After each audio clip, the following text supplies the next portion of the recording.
आरोप नाही, ही सत्य परिस्थिती जी निर्माण झाली. आपण आज महापालिका बघतोय, आम्ही जिल्हा परिषद बघतोय, खालच्या लेवलवर ज्या छोट्या छोट्या संस्था आहे, सरकार लेवलवर सरकारमध्ये बसलेले काही जे त्यांचे भारतीय जनता पार्टीचे पदाधिकारी ज्या पद्धतीने सरकारचा उपयोग करून घेऊ लागले, त्याचे परिणाम आम्हाला जे दिसू लागले, म्हणून मी बोलू लागलो. ते सन्माननीय मुख्यमंत्री जे आहे देवेंद्रजी, हे चांगला निर्णय घेतात, चांगल्या पद्धतीने देतात. काही मंत्रीही आम्हाला न्याय देतात, परंतु काही लोक फक्त इथून शिवसेना हद्दपार कशी होईल, शिवसेना कशी संपल, याच्याबद्दल नियोजन करू लागले.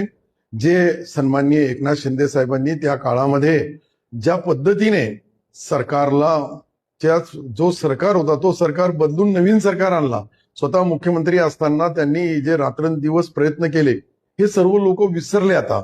आणि हे विसरले म्हणून भारतीय जनता पार्टीला ए to Z Bharatiya Janata party अशी सत्ता पाहिजे.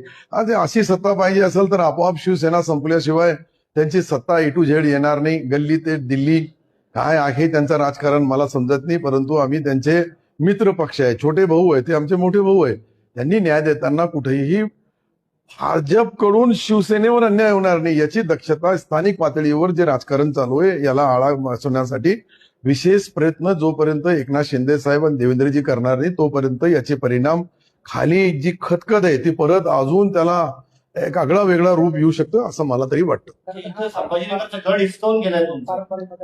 हे पारंपरिक मतदान जो गड होता त्याच्यावर तर आमचं ही खंत आहे का पहिले आमचा जिल्हा परिषद घेतली, महापालिका घेतली, आता विधान परिषद घेतली, नंतर पंचायत समित्या घेणार, नगरपालिका घेणार, ग्रामपंचायता बी घेऊन टाकणार.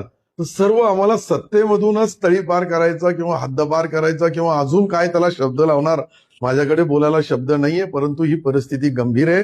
या गंभीर परिस्थितीवर वेळेवर आमच्या नेत्याला याची सविस्तर माहिती मिळाली नाही तर पुढचे परिणाम जसं पश्चिम बंगालमध्ये जे घडलं ते कदाचित भविष्यामध्ये महाराष्ट्रामध्ये घडू नये याची भीती माझ्यासारख्या कार्यकर्त्याला आहे. पहिले ममता बॅनर्जी आणि भाजप यांची युती होती, पण युतीच्या नंतर काय परिणाम झाले आज आपण पाहू लागलो. ज्या परिस्थितीमध्ये जे पश्चिम बंगालमध्ये ते महाराष्ट्रामध्ये येऊ नये यासाठी आम्ही आमच्या नेत्याला ही सर्व तंतोतंत माहिती देऊ.